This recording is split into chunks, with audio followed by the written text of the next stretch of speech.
श्रीमद् गीता के ऊपर चर्चा कर रहे हैं। भगवद गीता को हम लोग विस्तार से समझने का प्रयास कर रहे हैं। इसमें कल हम लोगों ने देखा कैसे दुर्योधन की कूटनीति प्रकट होती है द्रोणाचार्य के सामने। सब घटनाओं को हम लोगों ने कल देखा और समझा। तो कल हम लोगों ने 13वें श्लोक तक देखा था, जब धृतराष्ट्र पूछते हैं कि मामकः पांडवाश्चैव किम अकुर्वत संजय। तो मामकः शब्द से प्रतीत होता है कि केवल धृतराष्ट्र अपने पुत्रों को पांडवों के पुत्रों से अलग करना चाहता है, इसलिए वहां पर पांडव को अलग से वहां शब्द कहता है कि पांडवा किम कुरुत संजय। तो मामकः का जहां तक उत्तर देना था, तो 13 श्लोक तक ही संजय धृतराष्ट्र को उसका उत्तर देते हैं। अब 14 श्लोक से आगे जहां तक भी भगवान संजय उत्तर देंगे वो सब केवल और केवल पांडवों के लिए ही होगा। तो जब आगे बोलना शुरू करते हैं संजय, तो बार बार पांडव शब्द को इस्तेमाल करते हैं धृतराष्ट्र को समझाने के लिए। तो हम लोगों ने श्लोक संख्या 13 तक देखा था। आज हम लोग उसके आगे देखेंगे, जिसमें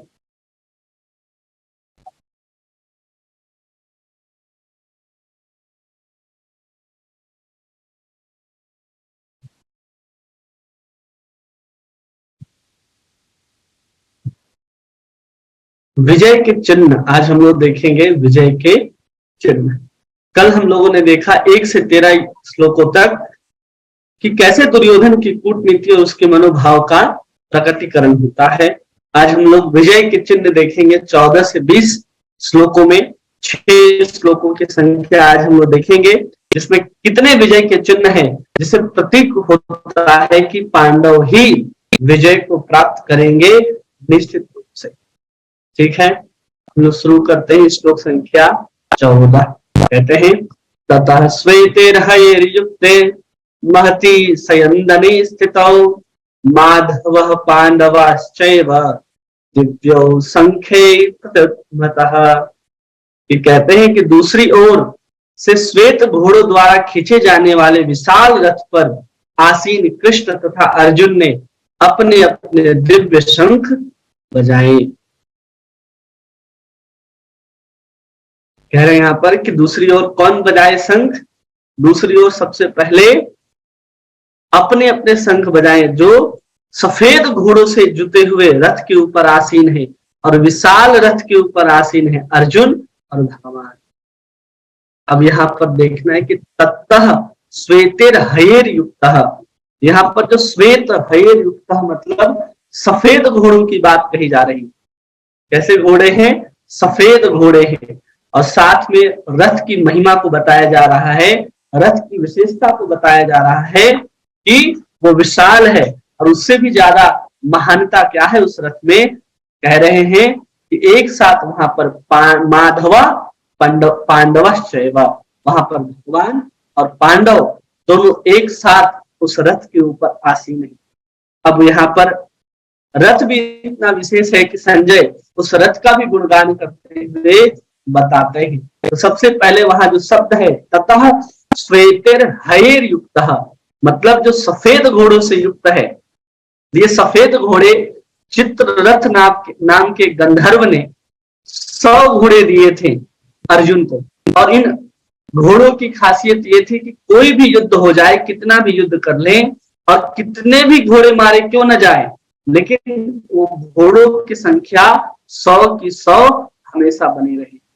इसलिए सबसे पहले उन घोड़ों की खासियत कही जा रही है, श्वेतैर्हयैर् युक्तः, सफेद घोड़ों से जुटे हुए थे, और उन्हीं में से 4 घोड़ों को चुन करके अर्जुन के रथ में लगाया गया था, जो किसी भी दिशा में कहीं भी आने जाने के लिए स्वतंत्र है। चाहे हवा में जाना हो, चाहे भूमि के नीचे जाना हो या जल में जाना हो, ये सब जगह उस रथ को लेकर के जाने में पूर्ण रूप से समर्थ। इसलिए सबसे पहले यहाँ पर कहा जा रहा है श्वेतैर्हयैर् युक्तः। फिर कहते हैं महति स्यन्दनो स्थितः। महति स्यन्दनो स्थितः मतलब कहाँ किस रथ पर स्थित हैं? तो कहा जा रहा है विशाल रथ पर स्थित हैं। विशाल रथ की खासियत क्या है कि एक बार जब यज्ञ की आहुति जब हम लोग डालते हैं तो अग्नि में डालते हैं। अग्नि को कहा जाता है कि वो भगवान का मुख है, देवताओं का मुख अग्नि को कहा जाता है। और जो भी आहुति डालते हैं वो अग्नि ही स्वीकार करता है, उसके माध्यम से अन्य देवता या भगवान स्वीकार करते हैं। तो इतना यज्ञ किया गया, इतना यज्ञ किया गया एक समय कि अग्नि को अजीर्ण हो गया, बेचारे का पेट इतना खराब हो गया कि अर्जुन के पास आया और कहा कि आपके पास जो खांडव प्रस्थ एक वन है उसमें बहुत सारे अजीर्ण को दूर करने की औषधियां हैं, क्या मैं उसे ग्रहण कर सकता हूँ? तो अर्जुन के मित्र थे अग्नि, तो उन्होंने क्या किया, एक बाण चलाया और सारे के सारे उस खांडव प्रस्थ को आग के समर्पित कर दिया, अग्नि को समर्पित कर दिया। जिसके जंगल में, खांडव प्रस्थ के उस जंगल में जितनी भी औषधियां थी जो अजीर्ण को दूर करते थे, अग्नि उन सबको समाप्त करते गए। पूरा का पूरा खांडव प्रस्थ जल करके समाप्त हो गया, जिसके कारण जो अजीर्णता थी वो अजीर्णता दूर हो जाती है अग्नि। तो प्रसन्न होकर के एक रथ उपहार के रूप में देते हैं, जिसमें कहा जाता है कि इतने अस्त्र शस्त्र आ सकते हैं उसमें, जितने 9 बैलगाड़ियों में अस्त्र शस्त्र रखा जाए वो एक ही रथ में आ सकता है, इतना बड़ा विशाल रथ है अर्जुन। और उसके बाद कह रहे हैं कि उसमें जो पताका है, जो ध्वजा है, जिसमें हनुमान जी का चिन्ह अंकित है, वो ध्वजा 4 कोस तक लहराती थी। 1-2 मीटर की नहीं, आज की ध्वजा जो 1 मीटर, 2 मीटर, 5 मीटर की, 4 कोस लगभग 7 किलोमीटर तक उसकी पताका लहराती। इतना विशाल रथ था और उतना विशाल रथ के ऊपर इतना विशाल ध्वजा जो कहीं भी नहीं फंसता था, कहीं पेड़ से नहीं टकराता था, कहीं चलने में समस्या हो कि अरे बहुत तेज से अगर दौड़ना है तो इतना बड़ा कपड़े का वहां पर ध्वजा होने के कारण कहीं ऐसा नहीं है कि रथ के जो वेग है उसमें कोई किसी प्रकार का फर्क पड़े। इतना श्रेष्ठ, इतना विशाल रथ दिया गया था अग्नि के द्वारा। और उसके ऊपर कौन अवस्थित है? तो कहा जा रहा है माधव। माधव का मतलब होता है माँ, मतलब लक्ष्मी, और धव का मतलब पति, लक्ष्मीपति माधव स्वयं रथ के ऊपर अवस्थित है।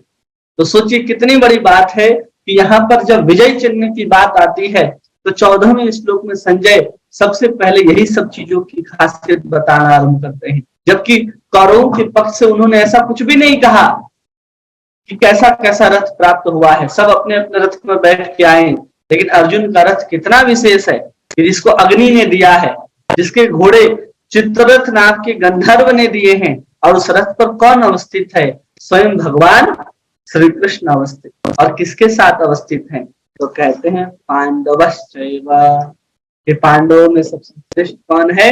अर्जुन है। और अर्जुन क्या है? उस रथ पर अवस्थित। इसलिए बहुत बड़ी खासियत है कि कैसे किस प्रकार से उस रथ की हम विशेषता को देख सकते हैं। और उस रथ पर वहां पर भगवान कृष्ण के साथ साथ पांडव भी अवस्थित है। और साथ में कह रहे हैं दिव्य संख्ये प्रतमतः, इन्होंने अपने अपने शंख को बचाया।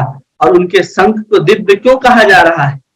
इसलिए कहा जा रहा है क्योंकि जब भगवान कृष्ण उज्जैन में सांदीपनी मुनि के आश्रम में जब शिक्षा ग्रहण करते थे, तो गुरु दक्षिणा के रूप में जब उनके अपने गुरु के पास जाते हैं तो उनके गुरु ने कहा कि हम क्या दक्षिणा लें, अगर आपकी गुरु माता को कुछ चाहिए तो आप उनसे जाकर के पूछिए। भगवान कृष्ण अपने गुरु माता के पास जाते हैं और उनसे पूछते हैं कि क्या आपको हम गुरु दक्षिणा के रूप में दें। तो गुरु माता अपने आंखों में आंसू भर आते हैं कि भगवान कृष्ण से हम क्या मांगे, तो सब कुछ देने में समर्थ हैं। तो अपने मरे हुए पुत्रों को मांगती है जो समुद्र में स्नान करने के लिए गए थे, और उनके पुत्रों को वहां राक्षस जो है वो खा जाता है। तो भगवान कृष्ण जाते हैं समुद्र के अंदर, वरुण देवता जो समुद्र के अधिष्ठात्र देवता के रूप में जाने जाते हैं, वहां जाते हैं, उनसे कहते हैं कि कहाँ गए हमारे गुरु माता के पुत्र। तो बताया जाता है कि एक पांचजन्य नाम का एक असुर है, उन्होंने उसको खा लिया था। समुद्र के अंदर भगवान प्रवेश करते हैं, उस पांचजन्य असुर को संहार करते हैं, और उसी पांचजन्य असुर जो था उसी का जो बाहरी हड्डी है उसी से शंख बना हुआ है जिसको भगवान कृष्ण धारण करते हैं। लेकिन वहां समुद्र के अंदर ढूंढने से भी उनके गुरु माता के कोई भी पुत्र दिखाई नहीं दिए। वो महाकाल लोक में चले जाते हैं, जहां मरने के बाद यमलोक जहां पर सबको पकड़ करके बांध करके रखते हैं, वहां से फिर यमराज से छुड़ा करके अपने गुरु माता के गुरु को ला करके गुरु दक्षिणा के रूप में देते हैं। तो यहाँ से वो शंख प्राप्त हुआ है, इसलिए शंख बहुत महान है।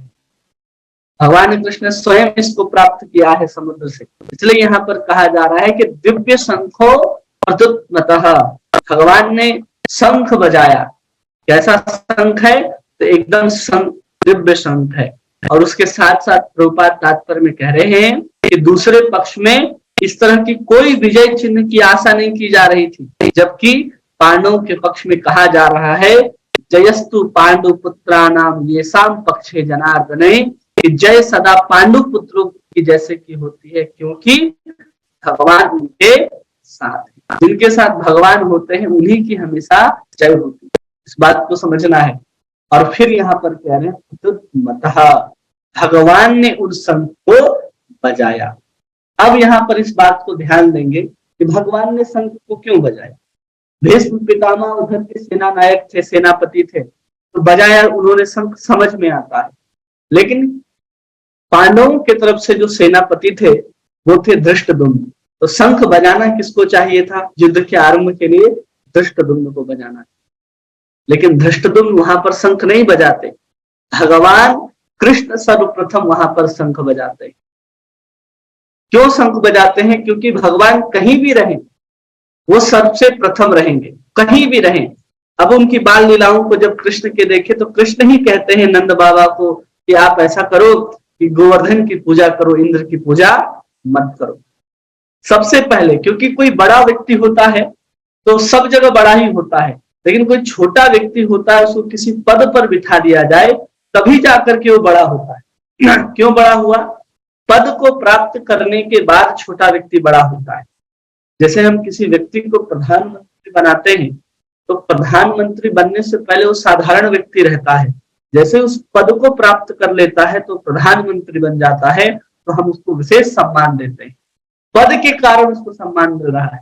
लेकिन भगवान कृष्ण हमेशा अच्युत कहे जाते हैं। वो किसी भी पद में क्यों न रहे, कैसी भी अवस्था क्यों न रहे, वो हमेशा सबसे प्रथम रहेंगे। वो सारथी के रूप में जरूर हैं, लेकिन फिर भी वो अपने कर्तव्य को, अपने महानता को, अपने आप को जानते हैं। उनको पता है कि किसी से पूछने की आवश्यकता नहीं है, हम ही यहाँ पर सबसे बड़े हैं। तो सबसे पहले भगवान कृष्ण ने शंख बजाया, क्योंकि भगवान कृष्ण स्वयं जिम्मेदारी ले रहे हैं पांडवों की। मैं शंख बजाता हूं मतलब मैं युद्ध का आरंभ करता हूं, इसलिए सबसे पहले भगवान कृष्ण ने शंख बजाया। सेनापति न होते हुए भी एक सारथी के रूप में, अर्जुन के रथ के चलाने वाले ड्राइवर के रूप में बैठ करके भगवान ने सबसे पहले शंख बजाया।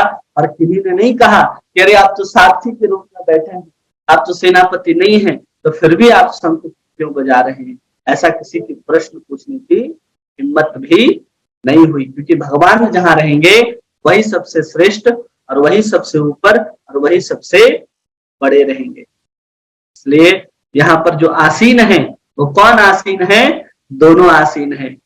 नारायणम नमस्कृत्यम नरम चैव नरोत्तमम, यहाँ पर नारायण और नर के रूप में स्वयं अर्जुन इस रथ पर विराजमान है।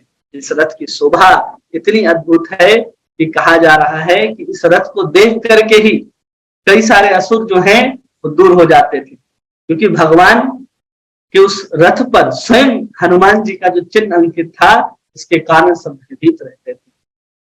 आगे श्लोक संख्या 15 हम लोग देखते हैं, जिसमें भगवान ने कौन सा शंख बजाया, भीम ने कौन सा शंख बजाया और अर्जुन ने कौन सा शंख बजाया, इसके विषय में यहाँ पर चर्चा की जा रही है। कहते हैं संजय 15वें श्लोक में, पांचजन्यम ऋषिकेशो देवदत्तं धनंजय पौंड्रम दद्म महाशंखम भीम कर्मावृकोदरा। भगवान कृष्ण ने अपना पांचजन्य शंख बजाया, अर्जुन ने देवदत्त शंख तथा अति भोज तथा अति मानवीय कार्य करने वाले भीम ने पौंड्र नामक भयंकर शंख बजाया। ये सब कैसे कैसे शंख बजा रहे हैं, अपने अपने संघ। जैसे पांचजन्य संघ के बारे में हम लोगों ने जाना, कृष्ण ने पांचजन्य नामक शंख बजाया, अर्जुन ने देवदत्त नामक शंख बजाया। जब एक बार जयाति जय नाम के असुर को संहार करने के लिए जब अर्जुन गए थे स्वर्ग, तो स्वर्ग में इंद्र ने देवदत्त नामक जो शंख है वो अर्जुन को प्रदान किया था। उसी शंख को यहाँ पर लेकर के आए हैं अर्जुन बजाने के लिए। अस्त्र शस्त्र लेकर के चलते हैं सब युद्ध करने के लिए, लेकिन युद्ध आरंभ करने के लिए जो भेरी बजती है, जो शंख बजता है, वो भी कितने दिव्य हैं पांडवों के पास, कि कैसे कैसे शंख को लोग बजा रहे हैं। साधारण शंख खरीद करके नहीं लाए। जब चैतन्य महाप्रभु का आंदोलन जब शुरू होता था, जब संकीर्तन के लिए निकलते थे, तो उसके पहले भी शंख बजाया जाता, क्योंकि शंख एक विजय का प्रतीक होता है, शुभ कर्म का संकेत होता है। हम कभी भी पूजा आरंभ करते हैं, पूजा समाप्त करते हैं, तो भी हम शंख को बजाते हैं। तो यहाँ भी इसलिए सबसे पहले भगवान कृष्ण ने शंख बजाया है, फिर अर्जुन ने शंख बजाया है, और फिर भीम ने शंख बजाया है। पौंड्र नामक शंख है जिसको भीम ने बजाया है। और भीम को यहाँ कितने तरह के विशेषण से कहते हैं। सबसे पहले कहते हैं कि भीम कर्मा वृकोदरा, पहले कहते हैं भीम कर्मा, क्योंकि इन्होंने बड़े बड़े असुरों का वध किया था, बड़े बड़े राक्षसों को मारा था अपने बल के कारण, इसलिए भीमसेन से इनका नाम हो गया था भीम कर्म। बड़े बड़े असुरों को मार देते थे भीम, बहुत सारा भोजन करते थे। जैसे हमारे और आपके पेट में जो अग्नि होती है, जो भोजन को पचाती है, जिसको जठराग्नि कहते हैं, लेकिन भीम के अंदर जो अग्नि जलती थी उसको वृक अग्नि कहते हैं। मतलब कि हमारे और आपके पेट में जो भूख की जो ज्वाला है, वो जठराग्नि के कारण प्रतीत होती है, और पता चलता है कि भूख क्या होती है। इससे हजारों गुना तेजी से भूख की वृष्टि और भूख भोजन को पचाने की क्षमता वृकोदर अग्नि रखती है। इसलिए उस अग्नि का उनके उदर में होने के कारण उनको वृकोदर कहा जाता था। और वो बजा रहे हैं, बहुत बड़ा शंख है भीम का, साधारण नहीं, बहुत भयंकर और बहुत विशाल शंख है जिसको भीम बजाते हैं। भीम देखने में भी बहुत लंबे चौड़े थे, अर्जुन से भी बड़े थे और भगवान कृष्ण से भी लंबे चौड़े दिखाई देते थे। तो सोच लीजिए वो कितना बड़ा शंख बजा रहे होंगे भीम। और फिर कहा जा रहा है ऋषिकेशो। ऋषिकेश मतलब होता है जो इंद्रियों के स्वामी हैं, उनको ऋषिकेश कहते हैं। और जो शुद्ध भक्तों के हृदय के भीतर से भक्तों को निर्देश देते हैं। भगवान कहते हैं ना कि जो मेरा प्रीति पूर्वक भजन करता है उसको मैं क्या करता हूं, ददामी बुद्धि योगम तम ये न माम उपयाति में भगवान कहेंगे 10वें अध्याय में। उसी को यहाँ पर कहा जा रहा है कि जो ऋषिकेश है वो कौन है, जो हमारे हम लोगों को भक्तों को निर्देशन करते हैं, अंदर से निर्देश करते हैं कि ये करो, ये मत करो, कैसे भगवान को प्राप्त करोगे, क्या गलत है क्या सही है, इन सबका ज्ञान जो देते हैं वही ऋषिकेश कहलाते हैं। जो हमारे इंद्रियों के स्वामी हैं, हमें उनके इंद्रियों को ही संतुष्ट करना है। और फिर कहते हैं, तो तात्पर्य में लिख रहे हैं कि ऐसे बहुत सारे नाम हैं भगवान के, जैसे मधुसूदन, मधु नामक एक राक्षस को मारने के कारण भगवान का नाम मधुसूदन हुआ। वसुदेव के पुत्र के रूप में जन्म लेने के कारण उनका नाम वासुदेव हुआ। गोविंद हुआ क्योंकि वो गोपालक हैं, वो सभी के इंद्रियों को आनंद देते हैं। गो मतलब इंद्रियां, गो मतलब गाय, और विंद मतलब आनंद प्रदान करने वाले, जो इंद्रियों को तथा गायों को आनंद प्रदान करते हैं, इसलिए उनका नाम गोविंद पड़ता है। इसी तरह यशोदा के पुत्र होने के कारण यशोदानंदन भी कहते हैं, और अर्जुन के सारथी बनने के कारण इसको पार्थ सारथी भी कहते हैं। इसलिए इतने सारे नामों से उन्हें हम जानते हैं। और साथ साथ में ये भी कहा जा रहा है धनंजय, देवदत्त धनंजय। धनंजय क्यों कहा जा रहा अर्जुन? पूरी भगवत गीता में देखेंगे तो कृष्ण को भी अनेक अनेक नामों से कहा जाता है, कहीं मधुसूदन, कहीं ऋषिकेश, कहीं अच्युत, कहीं गोविंद, कहीं मधुसूदन, ऐसे अलग अलग नामों से अर्जुन उनको संबोधित करते हैं। और भगवान कृष्ण भी जब कहते हैं अर्जुन को, तो कहीं पार्थ कहते हैं, कहीं धनंजय कहते हैं, कहीं अर्जुन कहते हैं, कहीं सखा कहते हैं, ऐसे अलग अलग शब्दों से संबोधित करते हैं। इन नामों से संबोधित करने का अर्थ ये हो जाता है कि अब जिस अर्थ के साथ भगवान अर्जुन को समझाना चाहते हैं वो अर्थ बहुत विशेष महत्व को रखता है। इसलिए यहाँ पर इन अलग अलग नामों से भगवान कृष्ण अर्जुन को और अर्जुन भगवान को अलग अलग नामों से संबोधित करता है। और यहाँ पर संजय अर्जुन को धनंजय नाम से संबोधित कर रहे हैं। क्यों कर रहे हैं? तो धनंजय इसलिए क्योंकि युधिष्ठिर महाराज को जब एक बार यज्ञ करना था, यज्ञ करने में बहुत सारी धन की आवश्यकता पड़ती है। 1-2 रुपए या 1-2 लाख में यज्ञ नहीं हुआ करता था उस समय। राजस्व यज्ञ और अश्वमेघ यज्ञ युधिष्ठिर करते ही रहते थे। जब धन की कमी हो जाती थी तो अर्जुन को भेज दिया करते थे। अलग अलग राजाओं से अलग अलग प्रांतों में घूम करके धन को इकट्ठा करके लाते थे।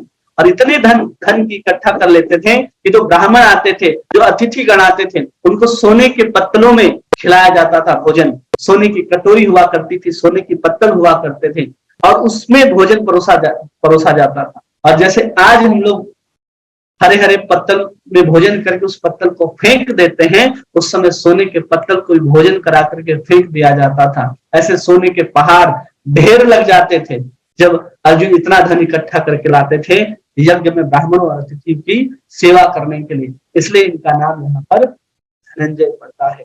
और जहां पर भगवान है तो भगवान जहां रहते हैं वहां अकेले भगवान नहीं होते, वहां पर माधव जैसे पहला नाम माधव लक्ष्मीपति। तो जहां पर माधव है वो क्या कौन है? लक्ष्मीपति है।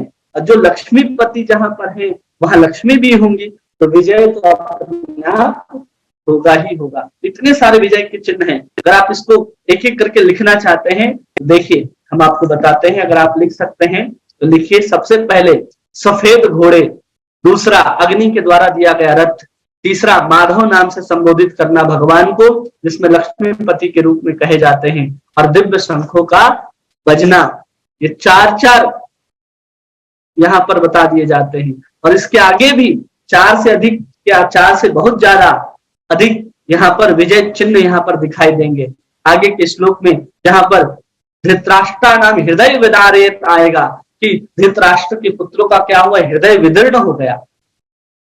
कैसे अर्जुन अपने वीरता के साथ अपने कर्तव्य का पालन करते हुए धनुष को उठाता है, ये सब कुछ हम लोग देखेंगे, जिससे प्रतीत तो होता है कि पांडवों की जो जीत है वो एकदम निश्चित है। इन सब बातों से ही पता चलता है। हम ये सब अभी देख रहे हैं पांडवों के विजय चिन्ह, जिसमें हम लोगों ने इतने सारी चीजों को देखा। अब आगे हम लोग देखते हैं कि बाकी लोगों ने कौन कौन से शंख बजाए हैं।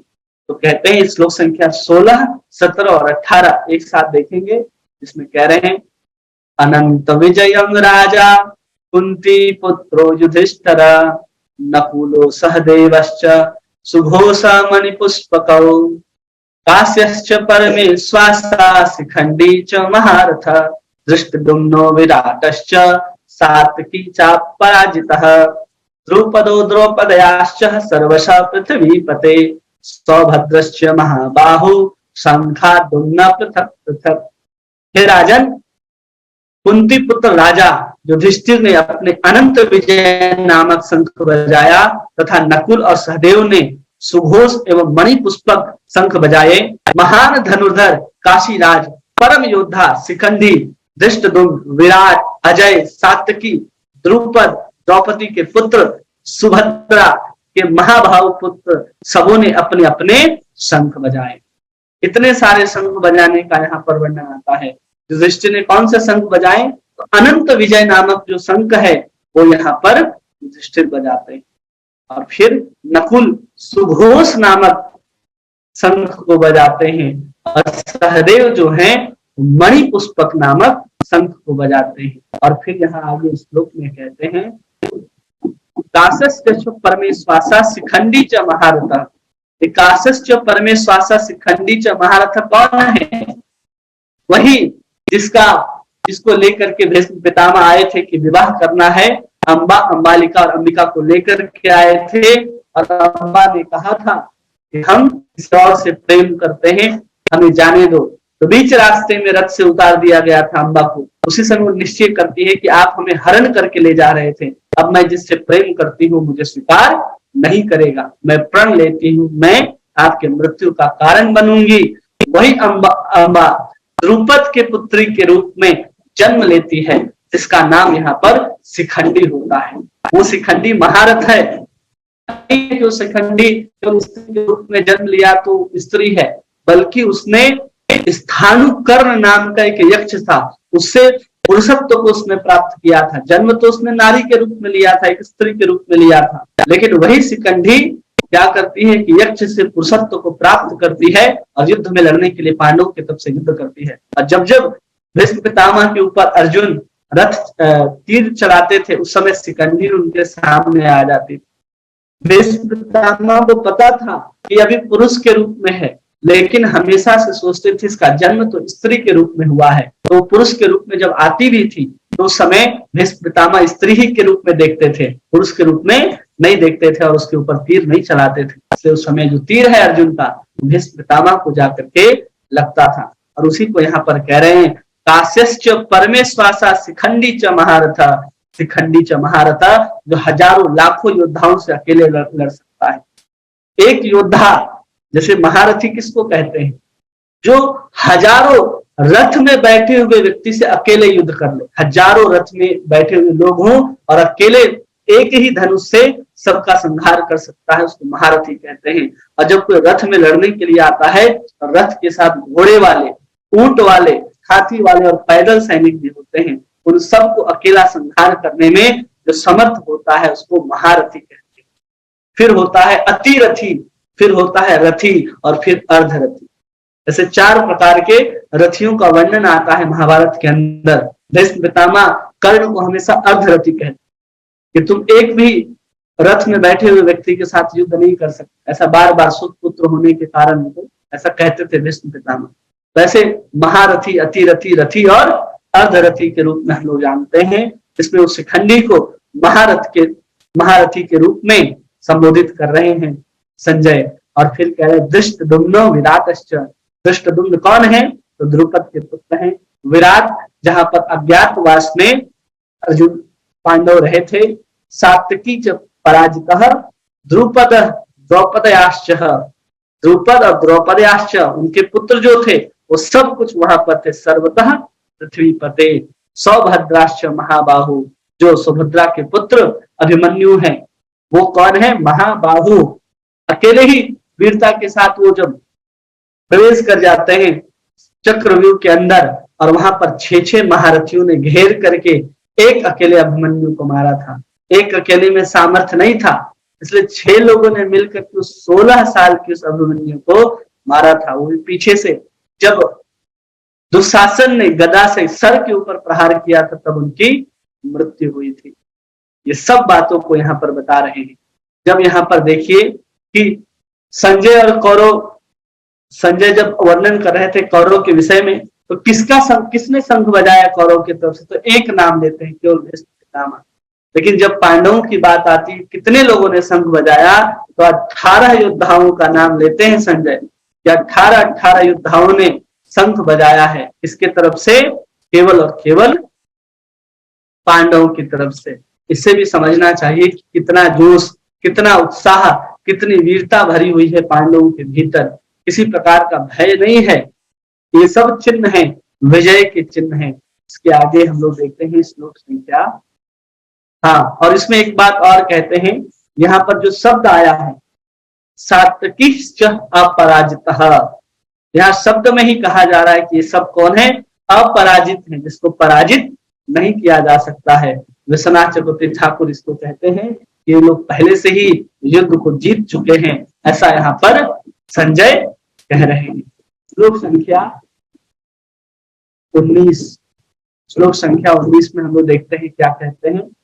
कहते हैं यहाँ पर संजय, सघोषो धातराष्ट्राणाम हृदयानि विदारयत् नभश्च पृथ्वीं चैव तुमूलो अभ्यानुनादयन्। कह रहे इन विभिन्न शंखों की ध्वनि कोलाहल पूर्ण बन गई, जो आकाश तथा पृथ्वी को शब्दायमान करती हुई धृतराष्ट्र के पुत्रों को हृदय को विदीर्ण करने लगी। क्या करने लगी, विदीर्ण करने। इस प्रकार से केवल और केवल शंख बजा और जितने भी धृतराष्ट्र के पुत्र थे उन सब के हृदय को विदीर्ण करने लगी। वेदारयत, और कैसा विदीर्ण कर रही है, ऐसा विदीर्ण जैसे अस्त्र शस्त्र लगने के कारण कैसे शरीर जो है अस्त व्यस्त हो जाता है, क्षुद्र हो जाता है, जो तकलीफें होती है, जो पीड़ाएं होती हैं, वैसे ही पीड़ाएं केवल शंख बजने के कारण जितने भी धृतराष्ट्र के पुत्र थे कौरव आदि सब के अंदर ऐसा हृदय के अंदर पीड़ा हुई, ऐसा यहाँ पर वर्णन आता है।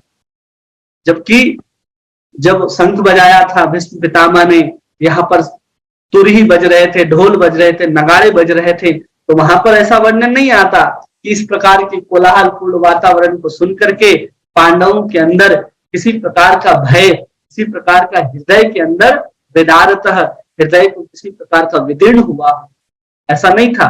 लेकिन जैसे शंख केवल बजा है, ऐसा नहीं कि यहाँ तुरही बज रहे हैं, शंख के साथ साथ ढोल नगाड़े सब कुछ बज रहे हैं, केवल यहाँ पर क्या बज रहा है, केवल और केवल शंख बज रहा है। और शंख की ध्वनि कितनी दिव्य होती है, शंख की ध्वनि को सुनकर के मन शांत हो जाता है। लेकिन जैसे ही कौरवों ने शंख की ध्वनि को सुना है, इस कोलाहल पूर्ण से पूरा आकाश शब्दमयन हो गया है, और यहाँ पर धृतराष्ट्र का जो पुत्र है, कौरव आदि जो दुर्योधन आदि हैं, सबका हृदय जो है विदीर्ण हो गया है। क्यों हो गया है? तो कहते हैं यहाँ पर कि प्रभुपाद तात्पर्य में एक ही लाइन में लिखते हैं कि पांडवों का विश्वास कृष्ण के ऊपर है। पांडवों का विश्वास किसके ऊपर है? कृष्ण। लेकिन दुर्योधन का विश्वास किसके ऊपर है? अपने बल के ऊपर है, अपने बाहु के ऊपर है कि हम युद्ध को जीतें, अपने बल पर जीतना चाहता है, अपने सेनापतियों के बल पर जीतना चाहता है, भीष्म पितामह के बल पर युद्ध जीतना चाहता है। लेकिन पांडव किसके बल पर युद्ध जीतना चाहते हैं? केवल और केवल कृष्ण के बल पर। वो भी वैसे कृष्ण जिन्होंने संकल्प ले लिया है, वचन ले लिया है कि मैं युद्ध में किसी प्रकार का अस्त्र शस्त्र नहीं उठाऊंगा, केवल सारथी के रूप में बन करके, अर्जुन के सारथी के रूप में बन करके युद्ध में अवस्थित रहते हैं। फिर भी पांचों पांडवों को विश्वास है, अर्जुन को विश्वास है भगवान के ऊपर, इसलिए किसी प्रकार का भय नहीं रह जाता। लेकिन जिसको अपने सामर्थ्य के ऊपर विश्वास होता है, जिसको अपने बल के ऊपर विश्वास होता है, उनके अंदर इस तरह की निर्भयता नहीं होती है। अब यहाँ पर धृतराष्ट्र नाम कह रहे हैं, कौन कह रहे हैं? संजय। अभी धृतराष्ट्र के सामने, अब धृतराष्ट्र के सामने ही धृतराष्ट्र का नाम लेकर के कहना कि धृतराष्ट्र नाम, जैसे कोई आपके सामने खड़ा हो और आप ही का नाम लेकर के कहे कि आपके पुत्र मारे जाएंगे, तो आपके पुत्र मारे जाएंगे तो समझ में आता है। लेकिन अगर कोई कहे उस व्यक्ति का नाम लेकर के कि अगर यहाँ पर धृतराष्ट्र का नाम है, धृतराष्ट्र के पुत्र मारे जाएंगे, तो धृतराष्ट्र के पुत्र का हृदय विदीर्ण हो गया। स्पष्ट रूप से किसको कह रहे हैं? धृतराष्ट्र। लेकिन जब हम किसी व्यक्ति के सामने खड़े होते हैं तो हम कहते हैं आपके पुत्र का हृदय वहां पर विदीर्ण हो गया था। लेकिन यहाँ पर क्या कह रहे हैं संजय? धृतराष्ट्र। क्यों? क्योंकि धृतराष्ट्र अगर ताऊ का संस्कृत में अगर इसको अर्थ निकाला जाए तो यहाँ पर धृतराष्ट्र ताऊ का नी कहते तो समझ में आता कि आपके पुत्रों का हृदय विदीर्ण हो गया। लेकिन धृतराष्ट्र के सामने ही संजय धृतराष्ट्र का ही नाम कहते हैं। प्रभु जी आपकी आवाज बड़ी स्लो आ रही है। हेलो, एक्सक्यूज मी प्रभु जी। बाकी सबको आवाज आ रही है? प्रभु जी आवाज बहुत स्लो है, बहुत स्लो। प्रभु जी आपका माइक थोड़ा सा दूर हो जाता है, शायद उस वजह से आवाज बीच बीच से रुक जाती है। किसी ने रुकती भी है और आवाज स्लो भी बहुत है प्रभु जी। कल आवाज सही था? कल सही था प्रभु जी, अब भी थोड़ी सही आ रही है, स्लो है बट हरे कृष्ण पूरी क्लियर थी। अभी जस्ट अभी थोड़ा सा ही हुआ है, नहीं तो पूरा क्लियर था, पूरे टाइम आवाज आ रही थी प्रभु जी। आ रही है आवाज, वही मैं कह। ठीक है, तो हम क्या बता रहे थे?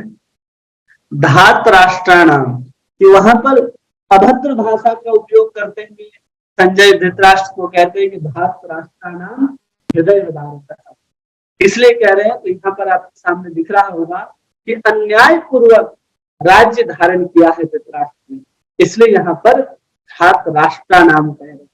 स्पष्ट रूप से कह रहे हैं कि जिन्होंने अन्याय पूर्वक राज्य को धारण करके रखा है, और धृतराष्ट्र ने ही छूट दे करके रखी थी अपने पुत्र दुर्योधन को कि जो जैसा कहता था, जैसा करना चाहता था, वैसा ही उसको करने देते थे, क्योंकि वो चाहता था धृतराष्ट्र कि मेरे बाद इस राज्य का अधिपति दुर्योधन ही बने। इसे सब प्रकार के छूट अपने पुत्र को दे रखे थे। वो अनीति, कुनीति, कुचार, विचार सब कुछ करता था और सबकी छूट धृतराष्ट्र ने उसको दे रखी। इसलिए यहाँ पर नाम लेकर के कहते हैं संजय कि धात राष्ट्रा नाम, कि आपने अन्याय पूर्वक राज को धारण कर रखा है, इसलिए आपके पुत्र यहाँ पर आपके हृदय, उनके हृदय केवल शंख बजने से विदीर्ण हो रहे हैं। और फिर यहाँ पर कहा जाता है कि कोई अन्याय, अधर्म और पाप आचरण को करता है तो उसका हृदय जो है निर्बल हो जाता है।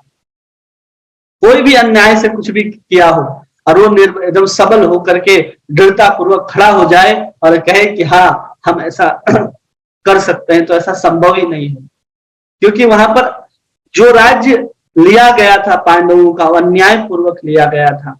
जब उन्होंने प्रेम पूर्वक मांगना चाहा तो उन्होंने राज्य को नहीं दिया, तो अन्याय था, अधर्म था। धर्म के अनुसार जब कहा गया था कि आप 13 साल के बाद आएंगे, हम आपको दे देंगे आपका राज्य, पाप भी कर रहे थे वहां पर कौरव। किस प्रकार का पाप था, तो हमेशा पांडवों को मारने की ही प्लानिंग में रहते थे, किस प्रकार से पांडवों को मार दिया जाए, ऐसा पाप आचरण करते रहते थे कौरव। इसलिए जितने भी धृतराष्ट्र के पुत्र थे उन सबका हृदय निर्बल हो गया था।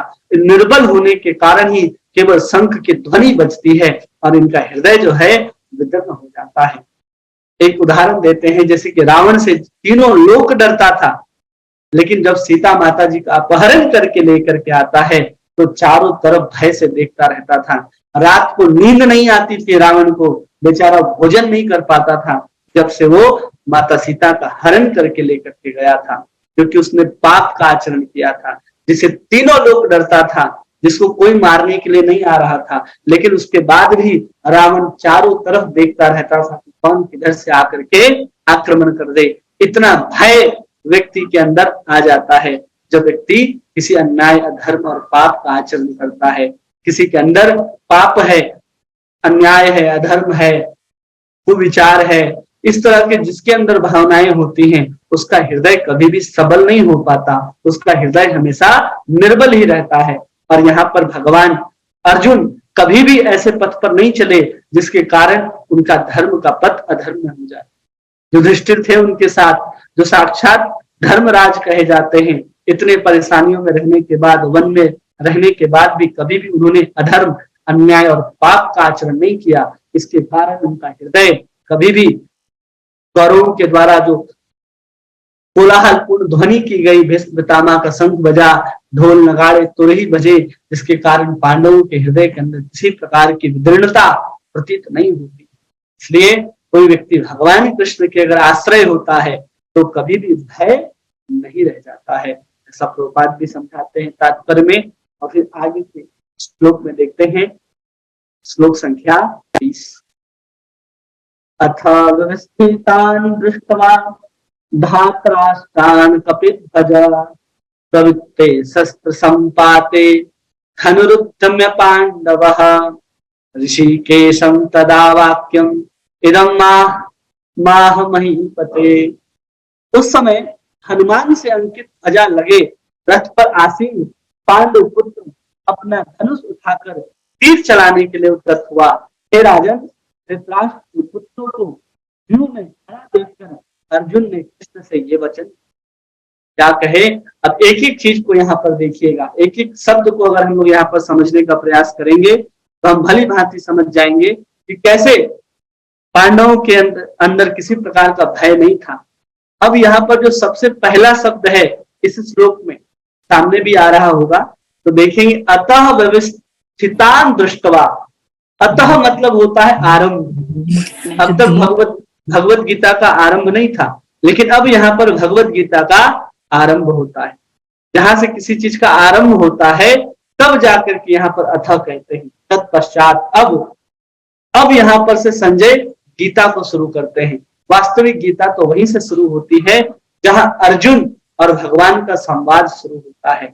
अब अर्जुन इसके आगे से भगवान को अब वचन कहना आरंभ करेंगे, कुछ कहना आरंभ करेंगे। इसलिए इस श्लोक में 20वें नंबर श्लोक में सबसे पहला शब्द अतः आ रहा है। और जब अर्जुन और भगवान कृष्ण के संवाद को जब संजय समाप्त करेंगे, श्लोक संख्या 74 18वें अध्याय में जाकर के, वहां इति शब्द आता है, जहां पर गीता की समाप्ति करते हैं संजय। इसलिए यहाँ पर से गीता का आरंभ हो रहा है। इसलिए यहाँ पर सबसे पहला शब्द अतः करके प्रारंभ करते हैं और फिर कहते हैं प्रवृत्ते शस्त्र संपाते।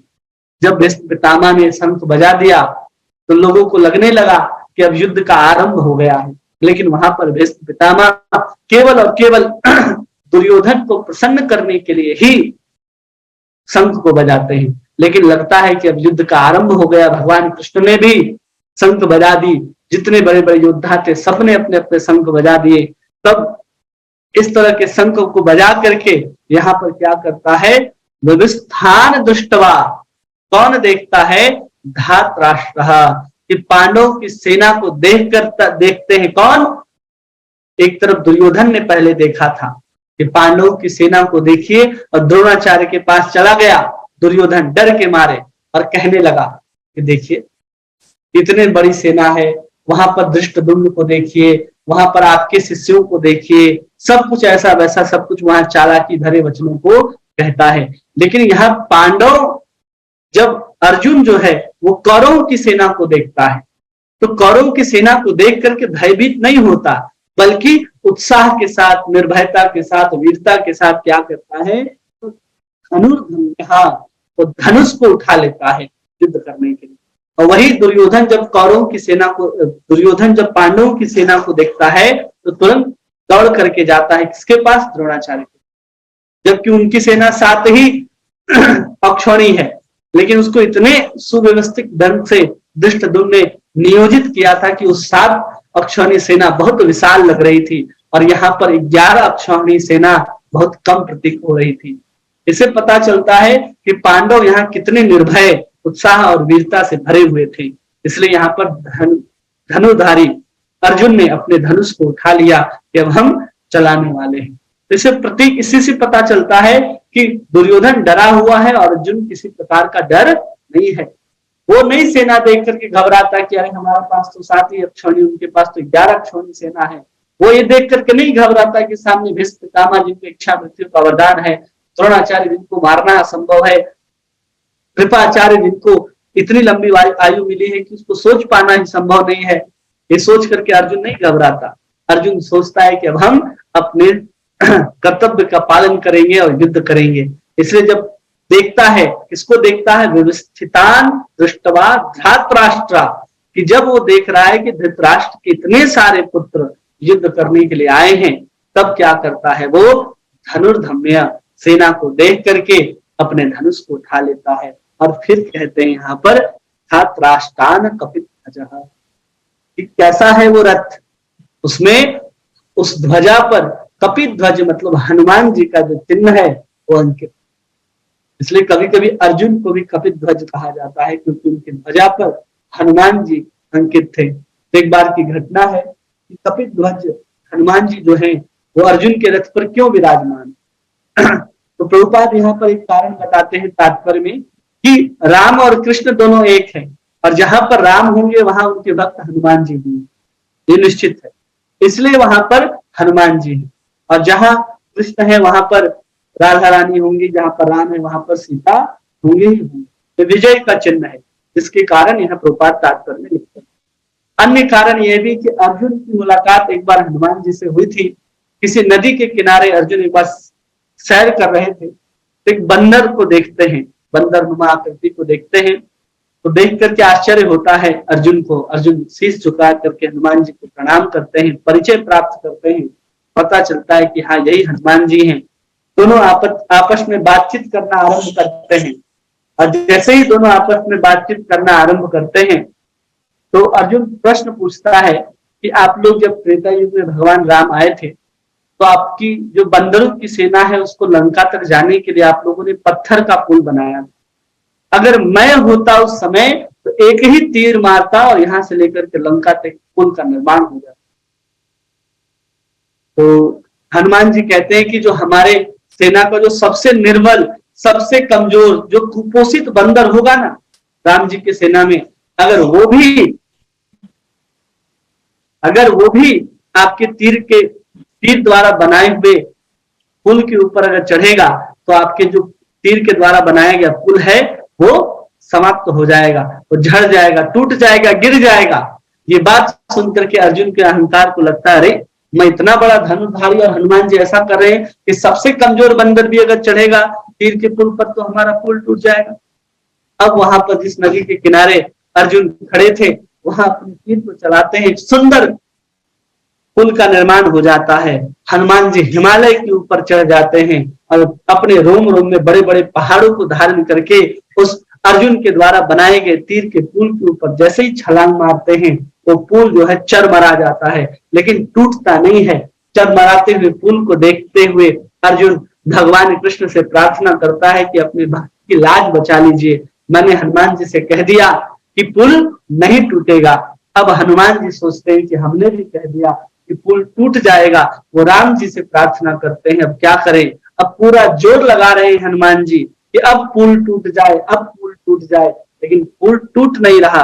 जैसे ही नजर घुमा करके देखते हैं हनुमान जी उस नदी के नीचे तो लाल रक्त की धारा बह रही है, और नीचे देखते हैं स्वयं रामचंद्र आकर के उस तीर के पुल को अपने कंधे के ऊपर धारण कर रखे हैं और उनके ऊपर तीर चुभने के कारण रक्त बह रहा है।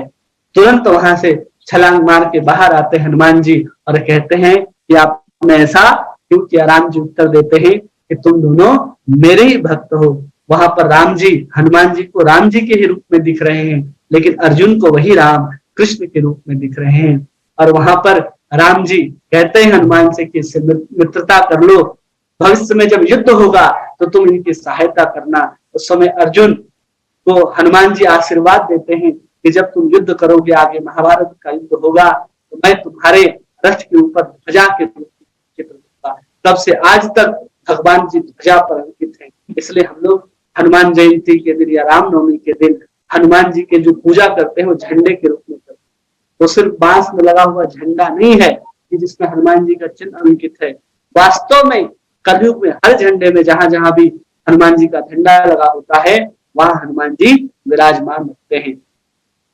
और फिर दूसरी मुलाकात भीम के साथ हुई कि भीम एक बार जब वन में निवास कर रहे थे, पांचों पांडव, द्रौपदी भी उनके साथ थी, तो हवा के वेग से एक सहस्त्रदल कमल आकर के द्रौपदी के आंचल में गिरता है। उसका बहुत दिव्य सुगंध, बहुत सुंदर पुष्प है। अब उसको देख करके द्रौपदी भीम से कहते हैं कि ऐसे ऐसे फूल हमको बहुत सारे चाहिए। तो भीम कहते हैं कि ठीक है, हम इसको ला करके देंगे। और कहा जाता है कि सहस्त्रदल कमल जो है वो हिमालय के कंदराओं पे, हिमालय के सरोवरों में खिलता है। और भीम उसको लाने के लिए जब पहुंचते हैं तो कदली वन में पहुंचते हैं। कदली वन, जब आप कभी बद्रीनाथ जाएंगे तो बद्रीनाथ के जो मार्ग में पहुंचेंगे तो वहां दो चीज दिखाई देती है। एक जहां पर हनुमान जी और भीम का मुलाकात हुआ था, और दूसरी गुफा जहां एकादशी का जन्म हुआ था। तो बद्रीनाथ जब जाएंगे तो दोनों रास्ते में ही पड़ते हैं। उसी कदली वन में हनुमान जी ऐसे ही लेटे हुए थे और उनका पूंछ ऐसे ही रास्ते में आ रहा। भीम वहां से पार होना चाहते थे। वो चाहते थे कि अगर ये बंदर अपना पूंछ हटा ले तो हम पार हो जाएं। तो भीम को बहुत अपने बल पर अहंकार था, वो उनको लगा तो हम हटा देंगे। अब ऐसे ही एक हाथ से उठाने का प्रयास करते हैं हनुमान जी का पूंछ, बेचारा पूंछ हिलता ही नहीं। अपने पूरे 10,000 हाथियों के बराबर उनके बल था, उन बल को भी लगा करके भीम प्रयास कर रहे हैं कि हम हनुमान जी के पूंछ को हटा सकते हैं, लेकिन पूंछ टस से मस नहीं होता है। हनुमान जी जागृत होकर के खड़े होते हैं भीम के सामने और उनको आशीर्वाद देते हैं कि तुम जा रहे हैं, बहुत अच्छी बात है, मैं हनुमान हूं। जब युद्ध होगा महाभारत का तो मैं तुम्हारे साथ युद्ध में रहूंगा।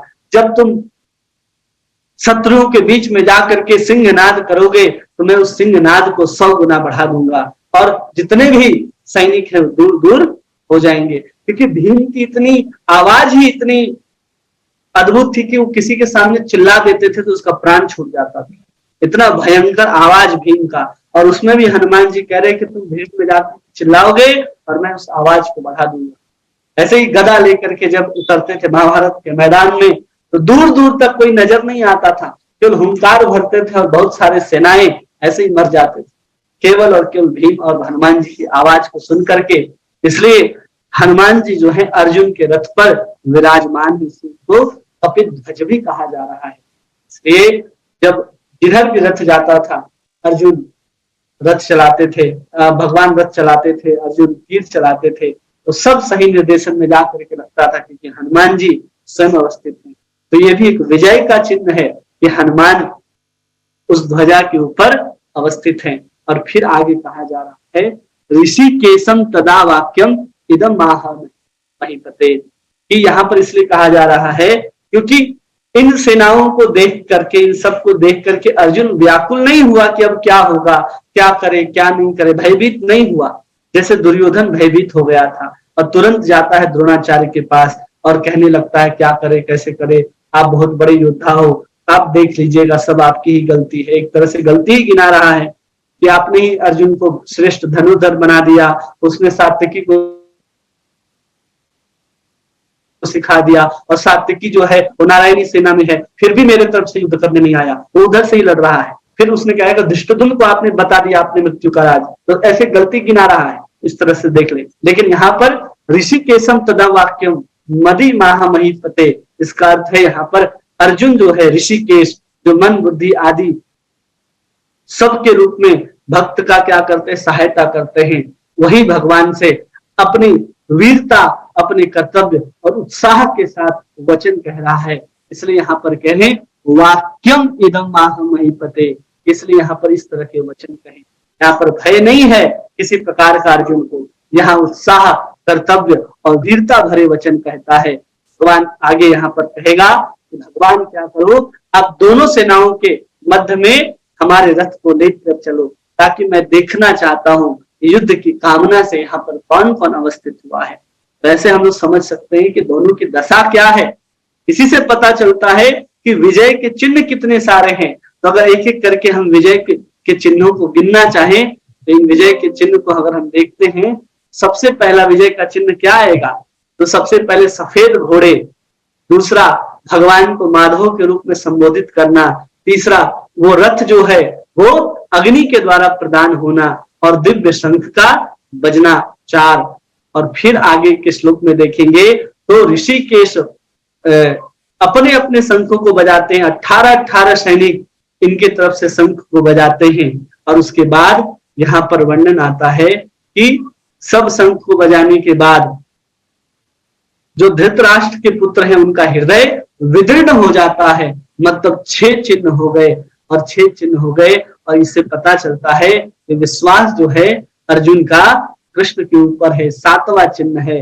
और 8वां चिन्ह है कि स्वयं भगवान कृष्ण, भगवान हनुमान जो है वो अर्जुन के ध्वजा के ऊपर अवस्थित हैं। ऐसे 8 चिन्हों को हम लोग देख सकते हैं, जो ये निश्चित कर देता है कि विजय जो है उसका होगा, विजय जो है वो पांडवों का होगा। उसके पहले जयस्तु पांडुपुत्राणाम ये शाम पक्षे जनार्दनम, कि जिसके पक्ष पर भगवान जनार्दन होंगे विजय तो उनका निश्चित है। इस रूप में हम लोगों को ये समझना चाहिए। तो आज के लिए बस इतना ही। किन्हीं का कोई प्रश्न है जो आप पूछना चाहते हैं पूछ सकते हैं। और कल हम लोग देखेंगे भगवान की भक्तवत्सलता और अलग अलग कारण अब अर्जुन देना शुरू करेगा। साथ अर्जुन विषाद में पहुंच जाएगा, सामने देख करके कैसे हमारे हमारे स्वजन, हमारे गुरु, हमारे भाई, हमारे पुत्र पौत्र मित्र सब सामने नजर आएंगे अर्जुन को। और अर्जुन यहाँ पर क्या कर लेगा, अपने आप को इतना दुर्बल बना लेगा, ऐसे मोहित जीव के समान, मोहित व्यक्ति के समान कहना आरंभ कर देगा, जैसे वो परम मोहित हो गया है कि अब युद्ध कर ही नहीं सकता। उसके रोम हर्ष से जाए थे, उनका रोम हर्ष होने लगेगा, गांडीव संस्कृत, उसके हाथ से गांडीव छूटने लगेगा। ये सब हम लोग आगे पढ़ेंगे। आज हम लोगों ने देखा श्लोक संख्या 14 से 20 तक, जिसमें पांडवों के विजय के चिन्ह अंकित थे। और आगे हम लोग देखेंगे श्लोक संख्या 20 से लेकर के 26 तक भगवान की भक्तवत्सलता, और 28 से लेकर के 46 तक हम लोग देखेंगे कि कौन कौन से कारण देता है अर्जुन युद्ध न करने। किन्हीं का कोई प्रश्न है जो आपको बात समझ में ना आई हो तो आप पूछ सकते हैं। ठीक है। हरे कृष्णा कृष्ण कृष्ण हरे हरे, हरे राम राम राम हरे हरे। आप सभी भक्तों का बहुत बहुत धन्यवाद। हरे कृष्ण। हरे